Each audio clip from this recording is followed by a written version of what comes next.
नमस्कार, मैं प्रयाग झा हूँ। आपकी सेवा में एक नया वीडियो लेकर उपस्थित हुआ हूँ। इसके पहले वीडियो में मैंने बताया था कि मानव जीवन का इस धरती पर कितना लंबा इतिहास है। इस विषय में अनेक तरह की बातें होती है। हमारे धर्म ग्रंथ ये कहते हैं कि इसका समय बहुत लंबा है, हजारों लाखों वर्षों में है। किंतु पाश्चात्य विद्वान मैक्समुलर सहित ने ये कहा है कि मानव का उद्भव धरती पर ईसा से लगभग 4200 वर्ष पहले हुआ था। इसका अर्थ हुआ कि मानव का इतिहास धरती पर केवल 6000 वर्षों का है। ये गणना किसी प्रमाण पर आधारित नहीं है, न तो हमारे धर्म ग्रंथों से मैं ये से सहमत है। इसलिए हमें इस विषय में शंका थी कि ऐसा कैसे कहा जा रहा है। दूसरी ओर हम सुनते हैं बार बार कि कहीं जीवाश्म मिलते हैं खुदाई में, और इससे मालूम पड़ता है कि जीवों का इतिहास, मानव का इतिहास बहुत अधिक पुराना है। एक उदाहरण है, एक महाशय हैं जो डोनाल्ड सी जॉनसन नाम उनका, वो म्यूजियम ऑफ नेशनल हिस्ट्री के अधिकारी हैं यूएसए में, क्लीवलैंड में, ओहायो स्टेट में। उन्होंने लिखा है कि जो जीवाश्म पाए गए हैं एशिया में, अफ्रीका में और यूरोप में, उससे मालूम पड़ता है कि मानव का इतिहास का जो पॉइंट है वो लगभग 3 लाख वर्ष से लेकर 1 करोड़ वर्ष के बीच का कोई हो सकता है। यह इतना पुराना है। स्पष्ट है कि इनकी गणना के हिसाब, जो वैज्ञानिक गणना होगी, मनुष्य का इतिहास लाखों वर्षों में है, हजारों में नहीं, सैकड़ों में नहीं। इसके विषय में हमारे धर्मग्रंथ में जो चर्चा है उस पर यह है कि सृष्टि के आरंभ में ब्रह्मा जी ने मनु का सृजन किया और मनु ने 10 ऋषियों का सृजन किया।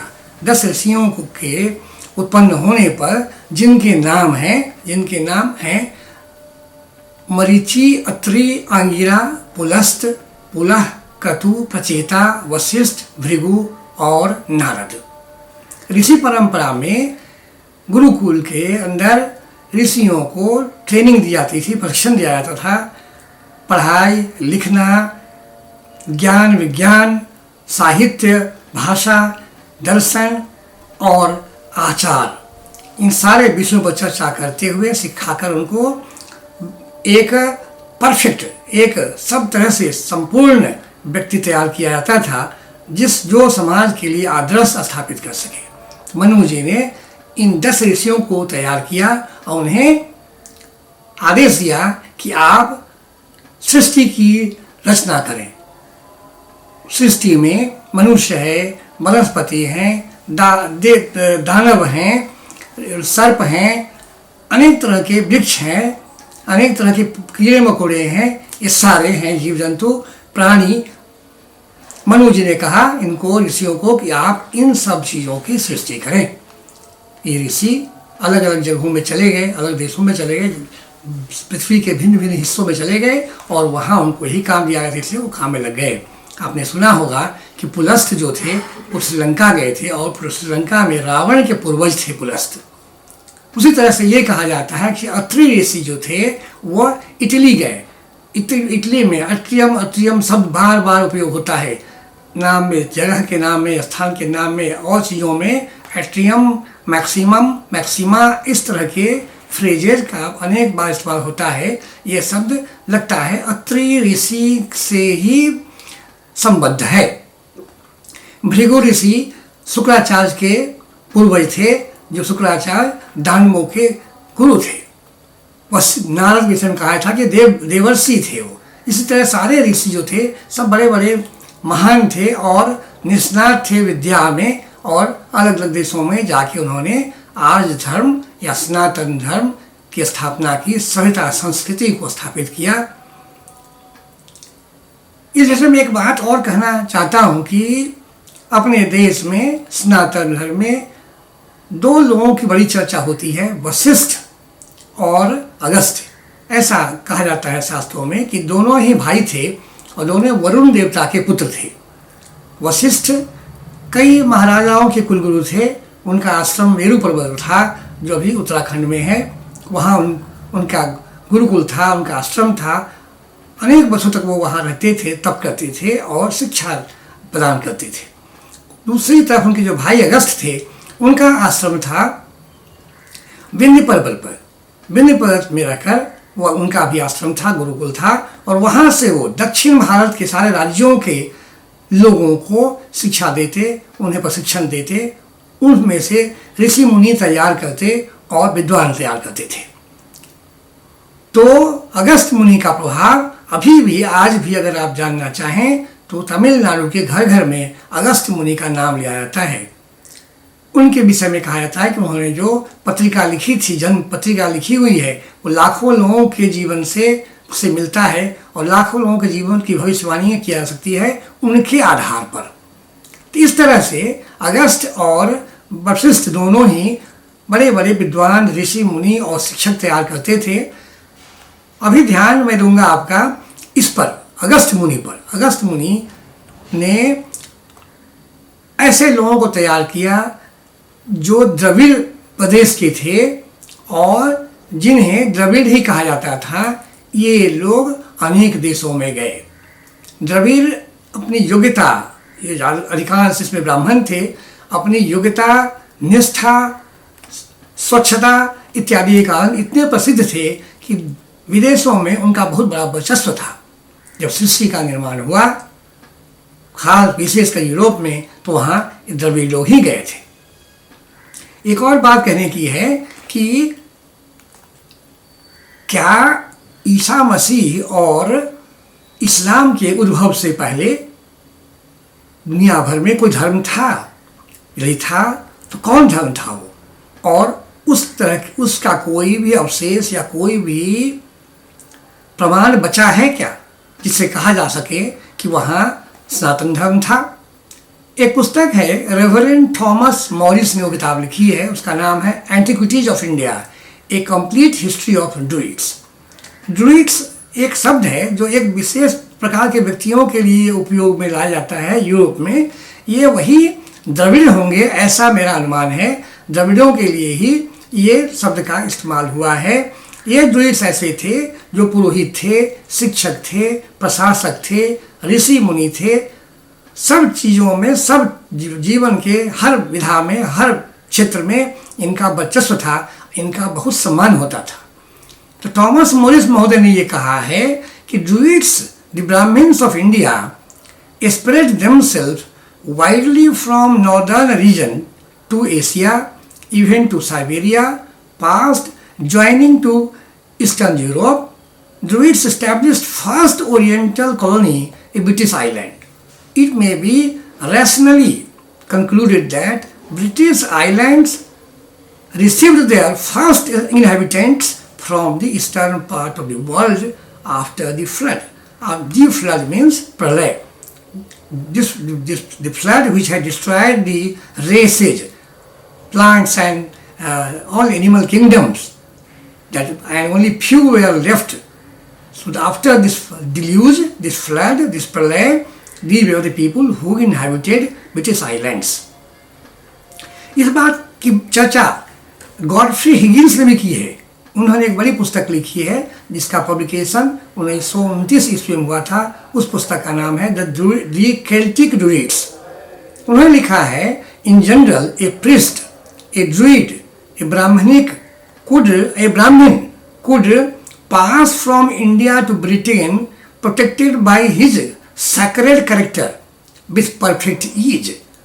उनको वहाँ से निकलने में, इंडिया से निकलकर अगर उनको जाना है यूरोप या और कोई देश में, डेनमार्क, आयरलैंड, जर्मनी, उन पर कोई व्यवधान नहीं था, कोई रोग प्रतिबंध नहीं था उन पर, और वो स्वेच्छापूर्वक जाना जाते थे। और समाज में इतना सम्मान था उनकी पवित्रता, उनकी निष्ठा, उनके चरित्र के कारण कि उनके रास्ते में कोई बाधा नहीं डालता था।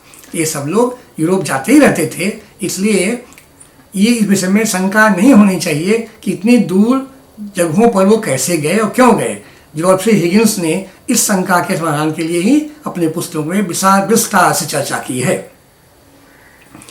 इस तरह की अनेक पुस्तक हैं, इतिहास में इंग्लिश में लिखे गए, अंग्रेजों ने लिखे हैं, अनेक पुस्तकें हैं। एक पुस्तक जो बहुत रुचिकर है और जिसमें लेखक का जो निष्कर्ष है वो इतना अच्छा है और इतना प्रामाणिक है कि लगता है कि उन्होंने कितना अध्ययन किया होगा इस विषय पर। उनकी पुस्तक का नाम है ए स्टोरी ऑफ सिविलाइजेशन। यह पुस्तक 11 खंडों में है, 11 भाग हैं इसके। इस निष्कर्ष के रूप में उन्होंने लिखा है कि India was motherland of our race and Sanskrit the mother of European languages. She was the mother of our philosophy, mother mathematics of ideals embedded in Christianity. Mother India in many ways was mother of all, ऐसा उन्होंने कहा है। इन सब बातों से प्रमाणित होता है कि ईसा मसीह से पहले और इस्लाम से पहले यूरोप में कम से कम ये निश्चित ही था कि धर्म लोग जो मानते थे वो सनातन धर्म था और उसकी स्थापना भारत के द्रविड़ प्रदेश के लोगों ने, ब्राह्मणों ने की हुई थी, जिनका वहाँ बहुत सम्मान था और उनको बहुत अधिकार दिया गया था प्रशासन में, शिक्षा में, सभी क्षेत्रों में। इस विषय में एक तरह से एक मतों की एकता है विद्वानों में। अब ये बात आती है कि क्या सचमुच और देशों में भी भारत के ऋषि मुनि गए और उन्होंने वहाँ कुछ किया, वहाँ कुछ आर्यों के लिए कुछ काम किया या सनातन धर्म के विषय में कोई चर्चा की? इस विषय में एक ध्यान देने की बात है। रोम जो है आज, वेटिकन जो है, वो कहा जाता है कि वो क्रिश्चियनिटी का हेडक्वार्टर है। तो क्या रोम ईसा मसीह के उद्भव के बाद बना या उससे पहले का शहर है? तो पहले तो नाम ही सुन लीजिए। रोम जैसा शब्द कोई कहा जाता है कि रोमुलस नाम का कोई आदमी था जिसके विषय में कोई अधिक जानकारी नहीं है, उन्होंने बनाया था इसको। लेकिन पुस्तकों में इस बात का उल्लेख है कि वेटिकन जो है उसके दोनों तरफ 2 पहाड़ियाँ हैं। उन दोनों पहाड़ियों पर में एक पर शनि का मंदिर था और दूसरे पर गणेश जी का मंदिर था और बीच में भगवान विष्णु का बड़ा मंदिर था, जो वेटिकन में, जिसको वेटिकन का ये अपभ्रंश शब्द है वाटिका का, वाटिका। और उसके वाटिका जो पहुंचने की जगह है, जहां वो महल है, भवन है, उसके आने की जगह जो है जिसको बोलते हैं मैक्सिमम विस्टा, मैक्सिमा विस्टा, मैक्सिमा रेजिया। तो मैक्सिमा रेजिया क्या है? मैक्सिमा ऑट्रिया, नो नॉट मैक्सिमा, ऑट्रिया रेजिया एंड ऑट्रिया विस्टा। ऑट्रिया विस्टा क्या है? यही कहा मैंने कि अत्रि के नाम पर यह है जो मुख्य मार्ग है जहाँ बड़े बड़े लोग उस मंदिर में या भवन में पहुँचने के लिए आते थे, जिस मार्ग से, उस मार्ग का नाम है ऑट्रिया रेजिया। रेजिया बोलते हैं राजमार्ग को। तो ऑट्रिया रेजिया वही है जो अत्रि के नाम पर एक राजमार्ग था जो था। दूसरी तरफ जो है ऑट्रिया विस्टा, वही है जो वहाँ से आने की जगह है, रास्ता है, उसको ये भी कहा जाता है। तो वहाँ विष्णु गणेश के बड़े बड़े मंदिर थे वहाँ और बहुत प्रख्यात मंदिर थे। लेकिन जब क्रिश्चियनिटी का उद्भव हुआ तो बलपूर्वक उन स्थानों को कब्जे में ले लिया गया और वहाँ के जो भी पृष्ठ पादरी थे उन लोगों को धर्मांतरण कराकर क्रिश्चियनिटी के गुरु बना दिया गया। उसका उनका वर्चस्व भी घटा, उनकी विद्वता भी घटी, लेकिन ऐसा हुआ तलवार के बल पर। आप देखिए रूस में, रूस जो देश है उसका नाम रूस क्यों है? क्या ऋषि हो सकता है नाम उसका? रसिया कहा जाता है। तो रसिया क्या ऋषि का अपभ्रंश है? इस ऐसा माना जा सकता है कि रूस जो है ऋषियों का देश था। क्यों था? उसका नाम भी सोवियत है। Soviet means what? श्वेत। श्वेत मतलब जो देश, वो देश श्वेत है क्योंकि वर्ष भर वह ढका रहता है बर्फ से, बर्फ के चादर से ढका होने के कारण उस देश का रंग ही श्वेत होता है। बर्फ होने के कारण वहाँ अधिकांश लोगों का जाना आना नहीं होता है, इसलिए वहाँ शांति रहती है। तो ऋषि मुनियों का वह मुख्य स्थान था तपस्या करने के लिए, वहाँ ध्यान करने के लिए, अपने लोगों को गुरुकुल चलाने के लिए, गुरुकुल चलाने के लिए, शिक्षा देने के लिए। और उसमें और भी उत्तर चले जाएं जहाँ बिल्कुल बर्फ में बिल्कुल वहाँ का मौसम जहाँ ऐसा होता है जहाँ रहना संभव ना हो, वहाँ लोगों ने अपने घर नहीं बनाए बल्कि वहाँ शिविर बनाए, छावनी बनाई जहाँ वो ऋषि मुनि जाते थे शोध करने के लिए, रिसर्च करने के लिए कभी कभी जाते थे, कुछ समय रहते थे वहाँ। उसका नाम शिविर की जगह साइबेरिया है। रूसी भाषा में जिसे हम साइबेरिया कहते हैं उसे रूसी लोग भी शिविर ही कहते हैं, आज भी शिविर कहते हैं। ये तो रूस की बात हो गई। जर्मनी के विषय में ये कहा जाता है कि जर्मनी के लोगों के खून में संस्कृत भाषा है। वहाँ के लोग स्वभाव से भी संस्कृत सीख लेते हैं। वहाँ आधुनिक युग में संस्कृत की पढ़ाई सबसे पहले वहीं शुरू हुई, जर्मनी में ही शुरू हुई, अंग्रेज इंग्लैंड के अतिरिक्त। तो वहाँ के लोगों के नाम में हैनीमैन नाम बहुत लोगों का है, बहुत सामान्य लोगों का, अनेक लोगों का नाम है। क्या यह नाम हनुमान के नाम पर है? क्योंकि हनुमान सनातन धर्म के बहुत बड़े महात्मा हुए हैं, बहुत बड़े ईश्वर भक्त हुए हैं, बहुत पराक्रमी हुए हैं। उनका नाम बहुत आदर से लिया जाता है। अनेक लोग उनकी पूजा करते हैं। तो क्या हैनीमैन हनुमान जी के नाम पर है क्या? ऐसा हम कह सकते हैं। तो मैंने कहा आपको कि इन सब देशों में सनातन धर्म का प्रभाव आज भी देखा जा सकता है। जनता के रहन सहन में, परंपराओं में, उनके नाम में, भाषाओं के नाम में, शब्दों में दिखाया सकता है। इधर एशिया की बात करें तो आप सब जानते हैं कि सबसे बड़ा भगवान विष्णु का मंदिर जो है वो बोरोबुदुर में है, वो कंबोडिया देश में है। कंबोडिया देश, कंबो ऋषि वहाँ गए थे, उन्होंने वहाँ संस्कृति की स्थापना की और वर्षों के पश्चात चोल वंश के राजाओं ने वहाँ ये विष्णु का मंदिर बनाया, जिसका परिसर इतना बड़ा है जितना भारत में किसी मंदिर का भी नहीं है। श्रीरंगपुरम का मंदिर बहुत बड़ा है, उसका परिसर बड़ा है, लेकिन उसका ही परिसर बोरोबुदुर के मंदिर के बराबर नहीं है, बहुत विशाल। ये राजा कितने प्रभावशाली रहे होंगे कि तमिलनाडु से इतने दूर, हजारों किलोमीटर दूर जाकर कैसे वहाँ इतना सामान ले गए होंगे भवन बनाने के लिए, मंदिर बनाने के लिए, लेकिन वो मंदिर आज भी है। तो बात बच गई कंबोडिया की। अब देखिए वियतनाम में, कोरिया के विषय में ये बात सब विदित है कि कोरिया में जो किम नाम से जो लिखा जाता है, जिनका नाम सरनेम, वो किम सभी एक राजकुमारी थी अयोध्या की, जिनका विवाह वहाँ के राजा से हुआ था। तो उनके जो वंशज है, उस वंशज के नाम में किम लगा होता है। तो जितने किम नाम वाले लोग हैं वो सब उनके वंशज हैं, और उनको अयोध्या के लिए इतना प्रेम और इतना आदर है कि वहाँ के अनेक लोग अयोध्या आते हैं। और कुछ दिन पहले उन्होंने एक बहुत बड़ा बगीचा बनाया है, बाग बनाया है अपने नाम पर, अपने लोगों के नाम पर, क्योंकि वो किम जो वंश है वो वंश भगवान राम के वंश की राजकुमारी के वंशज हैं। वो सब उनको सम्मान है, इसके लिए वे अक्सर आते भी रहते हैं वहाँ। मलेशिया, इंडोनेशिया में आप देखेंगे, आप जहाँ भी जाएं, गांव में पग पग पर सनातन धर्म का अवशेष मिलेगा। हनुमान, सुग्रीव, बाली, अंगद, इन सब की पूजा होती ही है। राम की पूजा तो हर जगह होती है, और उनके इतनी मूर्तियाँ, बड़ी बड़ी मूर्तियाँ बनी हुई है, जहाँ जाएं उनकी ही मूर्तियाँ दिखाई पड़ती है। उस देश का जो एयरलाइंस है उसका नाम है गरुड़। इंडोनेशियन एयरलाइंस का कहाँ भी बोर्ड लगा हो देखिएगा, वहाँ गरुड़ की तस्वीर रहती है, उसकी एक प्रतिमा होती है।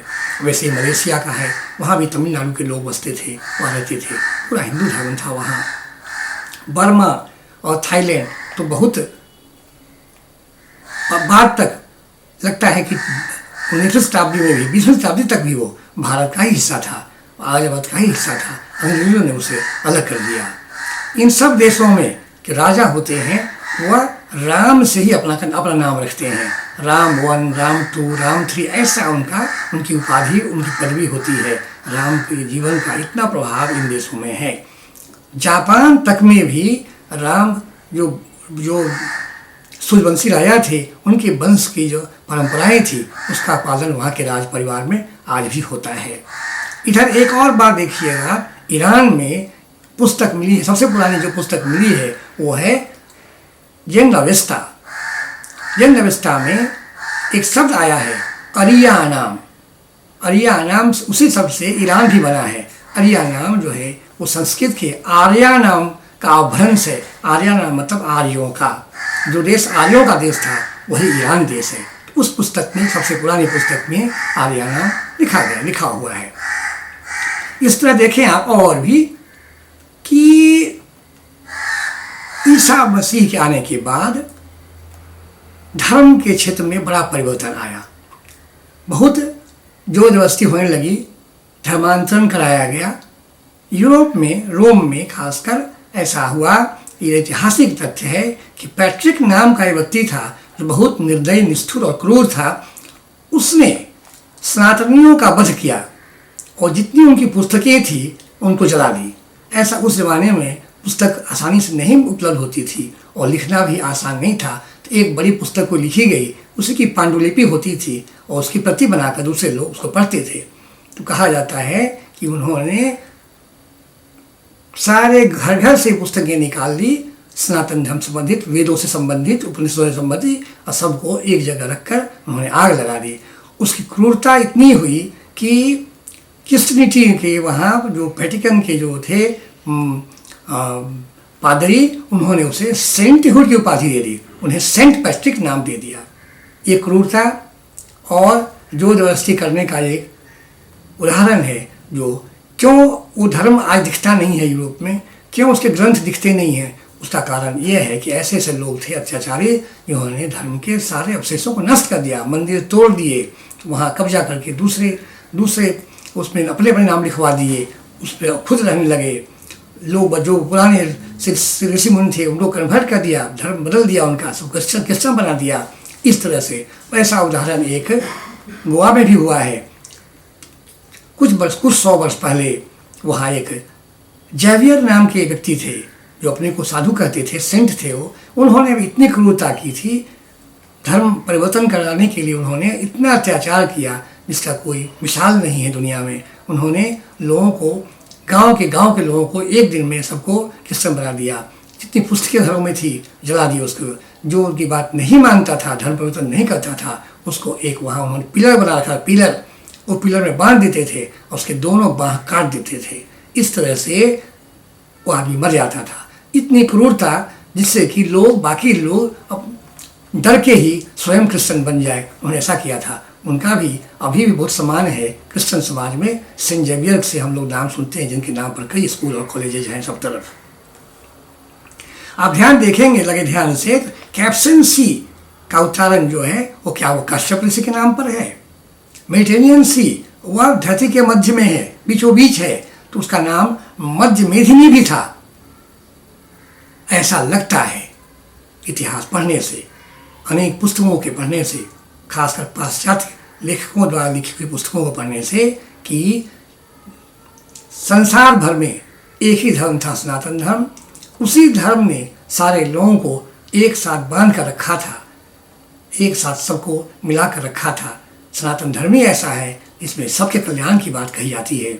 उसमें कोई हिंदू, मुस्लिम, क्रिश्चियन, सिख, ईसाई ऐसी कोई चर्चा कहीं नहीं है। मानव मात्र का धर्म है वो। उसमें ऐसे सिद्धांत हैं, जीवन में जीने लायक ऐसी ऐसी बातें हैं कि हर आदमी के लिए वो लागू होती है और हर आदमी वो ऐसा जीवन जी सकता है। और उसी को इसीलिए ये भी कहा गया कि जो मनुष्य उस तरह का जीवन जीता है, उन नियमों का पालन करता है, वही दैव है, वही मनुष्य है, वही देवता के समान है और वही आदर्श पुरुष है। और जो उसके अनुसार आचरण नहीं करता वो अधर्मी है, उसको दैत्य कहें, ये जो कहें उसको आप। इसलिए ऐसा भागवत पुराण में लिखा गया है, एक एव पुरा वेद प्रणव सर्व वाङ्मय देवो नारायणो नान्यः एको अग्निवर्ण एव च। अर्थात जो वेद जो है, धर्म ग्रंथ, वही सबसे पुराना है, वही एक है जो पूरे विश्व के लिए है। वो किसी एक धर्म के लिए नहीं, एक व्यक्ति के लिए नहीं, एक देश के लिए नहीं है। प्रणव सर्व वाङ्मय, प्रणव जो उच्चारण है, जो ध्वनि है, जो हमारे मुंह से निकलती है, ईश्वर की ध्वनि है। सारे विश्व में यही ध्वनि प्रधान थी, वाङ्मय के रूप में माना जाता था। देवो नारायणो न अन्य, दूसरा कोई भी नहीं। नारायण जो है भगवान विष्णु, वही देवता है। एको अग्निर वर्ण एव च, और अग्नि का जो वर्ण है, केसरिया वर्ण, वही एक रंग है जो पवित्र है, जो शौर्य, बलिदान, त्याग, पवित्रता का प्रतीक है। प्रति यही धर्म सनातन धर्म का रंग है। यही रंग हम सब मानते हैं। इसी धर्म का पताका बनाया जाता था, इसी धर्म की ध्वजा बनती थी, इसी रंग के कपड़े पहनते थे ऋषि मुनि और जो सन्यासी थे जिन्होंने समाज को त्याग दिया हुआ था। तो यही बात समझने की है कि सनातन धर्म शाश्वत है, हजारों लाखों वर्ष पुराना है। विश्व के सारे लोग इस धर्म का पालन करते थे तब तक जब तक ईसा मसीह और इस्लाम का उद्भव नहीं हुआ। और इस जो वर्ण रंग है, इस केसरिया रंग, इस सनातन रंग है, पवित्र रंग है, इस सौज और त्याग का प्रतीक है। हम सबसे आग्रह है आप लोगों से कि अपने को हिंदू होने पर, सनातनी होने पर गर्व कीजिए। बच्चों को भी सिखाइए कि आप गर्व करें, आपका धर्म सबसे प्राचीन है और सबसे महान है और हम सबका कल्याण चाहते हैं, पूरे विश्व भर का मंगल चाहते हैं। आज के लिए इतना ही। धन्यवाद, नमस्कार।